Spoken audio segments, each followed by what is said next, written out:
kind of a weird fight tonight, right? Just the way it played out. You know, the illegal shots early. The you know. I did not kick him in the nuts. All right, so just tell me how you feel after it played out. You know, I feel a little disrespected, to be honest, with the split decision. You know, all that matters is the win, but split decision. Come on, man. I fought with no glasses. I had PRK done after my last fight, and I could see that wasn't a split decision. So come on.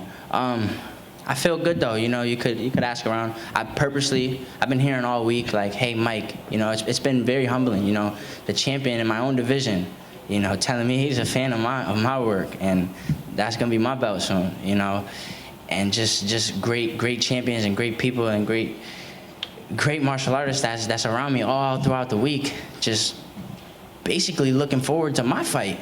You know what I mean? So I keep hearing have fun, have fun, have fun. So I was like, you know what? I'm gonna go out there and I'm gonna give the people 15 minutes of what I love.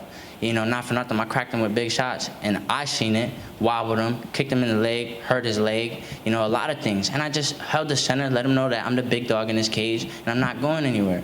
And I just did that for 15 minutes straight. You know, took him down, played around on the ground, and then I was like, yeah, fuck this. And then got up, you know, it felt real good, and not for nothing.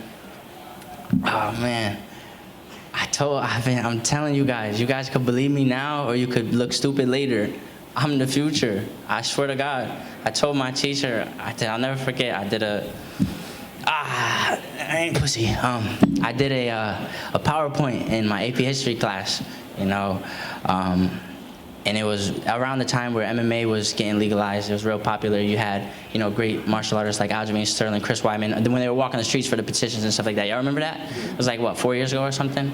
So I was doing my project, and it was basically a PowerPoint on why it should be legal, because it was just a debate class. And my teacher stops me and he goes, so this is what you're gonna do? And I go, yes, sir. Because I was doing like amateur kickboxing and grappling, and so I had a bit of buzz in school. You know, the girls like me. But so I was doing the PowerPoint, I was going through the whys, and he stops me, he goes, so this is what you want to do? And I'm like, yes, sir. And he said, why? And I was like, I love to do it. And he goes, so you think you're gonna make a living off of this? And I was a little blown away, but I was like, yeah. And he was like, your odds of making a living off of that and getting into these organizations is my odds of going to the NFL next week. And I said, I mean, so everybody was kind of like, did he just say that? Because he never really liked me, but I couldn't believe that he really said that. And then one girl giggled, and then she stopped because everybody was looking at her like, are you dumb? And so I said, sir, with all due respect, that's cool, I'll show you. And it was a bit unreal walking in the streets, looking at the garden out of my hotel room, like, I said I'm gonna do this, and I'm doing it at 22 on the biggest stage, with probably the most pressure that any teenager, or not even teenager, I'm not a teenager, I forget, sometimes I think I am, but any 22-year-old could go through, dining with the stars, following from the biggest names in sports, you know. My second fight, I couldn't believe I was doing an interview with Ariel Helwani. I'm like, what? This is ridiculous. Like, I could not believe it. And even these cameras, like, that last fight with all the media and the cameras and stuff like that, I was a little, like, kicked in my chest by the moment. And now, you know, getting myself out of my comfort zone, going across the pond with the shoot fighters, training with MVP, staying in his house day in, day out, 3 hard weeks of treacherous work, and seeing how to balance work and fun and just being in the moment. You know, God bless MVP. He took me in like a brother. He's a true brother. London Shoot Fighters. We put in hell of a work. Right back home, right back to Florida. Hard Knocks. That's my home base now. You know, Greg Jones, Usman, you know, Adam Borix, you know, just I'm a teenage lion in a room full of lions. As to where I come from, there's nobody to look up to. There's the things you see in the newspaper isn't athletes. The things you see in the newspaper is things that'll make you guys pretty uncomfortable. So there's nobody to look up to where I come from. And for a little bit, I used to ask God, like, why do I deserve this stuff? And now I'm at peace and at one with, you gave me the abilities to do it and the tools to do it, And I deserve this because I've earned this. Nothing has ever been handed to me. As a matter of fact, everything has been against me for a long time. As you can see it, I go out there and I showcase a good display of skills and you split decision me. You know, I'm never gonna get handed anything. And I would have discredited my camp and all the people that put in these hard couple months with me by going out there and just smoking somebody in a couple seconds. So I wanted to go out there and just showcase a little bit of everything. And it was fun, you know. I hit him with a right hand, first clean right hand, boom, split him. I told him, you're leaking. He spit blood at me. I was like, ref, he spit blood at me. Then he tried to two-piece me. I'm like, oh, all right. You know, he said something slick in Spanish, and I told him to hold my nuts, you know. So it was cool in there. Like, I had fun in there. I felt like I was back in school, because not for nothing, I've been fighting with Spanish dudes all my life. So it was cool in there, man. And, you know, shout out Mexico. They've been the headlines recently, but this light-skinned cat is going to be the headline now. What do you take from the last fight, from this fight? From the last fight? Mentality, to be honest. You know, physically, I'm a beast. Cardio, I'm a beast. Skills, I'm the best. But mentality, you know, that man didn't beat me. I beat me. And I beat me because the main card, you know, it was a weird feeling having the arena, everybody there.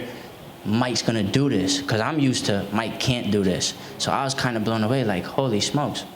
All right. And in there, you know what I mean? I'm very honest with my opponents. Number 10 in New England. Nobody is gonna fight number 10 in New England with a record and the train that I'm on.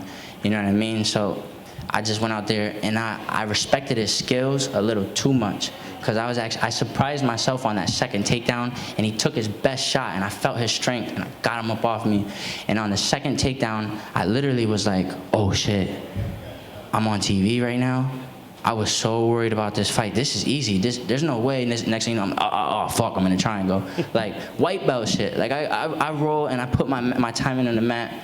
I'm in the gym. That's all I do. I'm in the gym. You don't look like this from not being in the gym. You know what I mean? So hats off to him. No, he got that win. He'll be the man that gave Mike Kimbel his first loss early in his career. Wish him well. But that's what I learned, mentality. Like I said, I put myself in uncomfortable situations. I went to London. From London, we went to Czech Republic. Them big-ass Ukrainians were sparring over there in Prague. Put myself in situations. I went right back down to Florida with the dogs. New cat on the block. Everybody want to beat me up. You know, so I put myself in the fire so I could come in here and I hold the torch. You know what I'm saying? So I just learned that this game is deeper than the surface. And I'm having fun being down in there. Mike, you sound very much like a man with a plan. There's specific things you want to do. The dream is realized. You're here now, and now you're living the dream. So what's the next step? Living the dream. I mean, you look like you very much know where you want to go with this. Yeah, you know, first off, that dress looks very nice on you. Thank you. And I don't see a ring, so what's up? But no, you know, Focus. yeah. Well, the fight's over, so you know what I'm saying. I could, but yeah. All right, word. To answer your question, no, I'm very focused. I'm almost too focused sometimes, you know. My coach, even Greg, he's like, yo, relax. Think about the fight later, because all day long you can ask him. I'm in my hotel room. Warners, get up, hold this combo for me. Throw kicks. Every fight, Jesse, throw the kicks, throw the combo. So I'm laser-like focused, sometimes too focused. So like I said, I've been learning to balance it, and I definitely have a plan. You know, who's 22, and not for nothing, you guys post the results and people think that it's hype. That's not hype, that's the results. And nobody talks about the level of competition that I'm facing. My first fight, Jeffrey Then, 1-1. His only loss was to Mirhab Davisi, number 12 in New England. Okay, never been knocked out. They went to distance. Y'all see what Mirhab Davisi did in the UFC. I smoked Jeffrey. Alex Potts out of New York, number 2 bantamweight on the pros, whatever. I did my research. Undefeated as an amateur, 45, 55, 35 belt holder as an amateur, all-state wrestler, 6 seconds, boom. Even John Dumas, tough, durable, bully of a fighter. People are afraid of that man in there. Had him on his back foot, showing women self-defense, you know? So Well, I'm saying, is there anybody in the division that you would like to challenge yourself against now that you feel like you have a new mentality and you want to continue to prove your skills? When you look at the division as a whole, what do you think the next in line should be for you? I think, and I say this with all respect towards every bantamweight, I think that I'm the future of this division. You know, I know from assessing myself from an outside standpoint, I got it all. Skills pay the bills, and not for nothing, a lot of MMA fighters is ugly and got tattoos and stuff like that. You could throw me anywhere. I could go sit in a courtroom and beat the case. You know, I'm a good-looking kid. I think I'm the future of this division, and I'm putting in the work, and I'm taking the right steps, and I'm listening to the right people. You know, shout out Paradigm, Audie, and Tim. Those guys, they keep my head on straight, and my coaches, you know, Henry Hoof, he couldn't make it here, but, you know, I'm under their discipline now, and I'm staying sharp. And shout out to my head coach back home in Waterbury, Connecticut, Daniel Samorero. He's been with me since I was 15 up until my last fight, you know.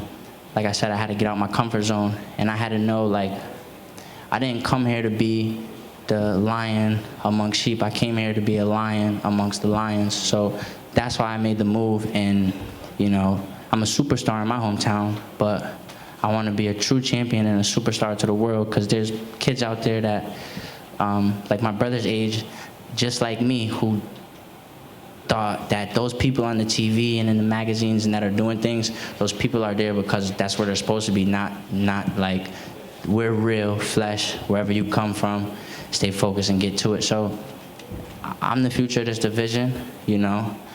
I wish Darren Caldwell well in his journey. You know, that's actually, we've been speaking a lot over the course. Asked me how I was doing, said look forward to my fight. I said likewise. I said before we get into any more conversation though, what you doing with that belt? And he was like, listen man, don't worry, you the future. Just know that. And I was like, I respect it. So I'm on a fast train to the top, but the people around me and myself, I'm here to chill and take the appropriate steps to where I'm supposed to go, you know, whoop ass, cash checks, and get ready to go grab straps, you know what I'm saying? The Bellator is doing the 45 tournament. That's going to be crazy. The 35 division's kind of dead if you guys think about it. Like Darren Caldwell been beating everybody up. He recycled everybody out, you know? Shout out Ricky, you know, I wish him well in his fight. He's an exciting fighter, you know. I think Juan's at 45 or something in the tournament. You know, the division, there's really no spark in the division. Ricky's cool. I like watching Ricky fight, you know what I mean? He's a cool fighter, but other than that, as far as Bellator as an organization, I'm not talking about doing regional shows and bringing in tough guys. Bellator's roster, 35 division, it's whack, but I'm here, so it's cool. You mentioned you was ready for 5 rounds. At the end of the fight, you was like, I'm ready for 5 rounds. Yeah, you know. You think if you had 5 rounds tonight, you'd stop him? Oh, 100%, because not for nothing, I don't know about y'all, but he's breathing heavy, he's breathing hard, and I'm in there composed, go all day. Like I said, it would have been a discredit to the work that I put in if I went out there and just smoked them, because it was a lot of work, you know what I mean?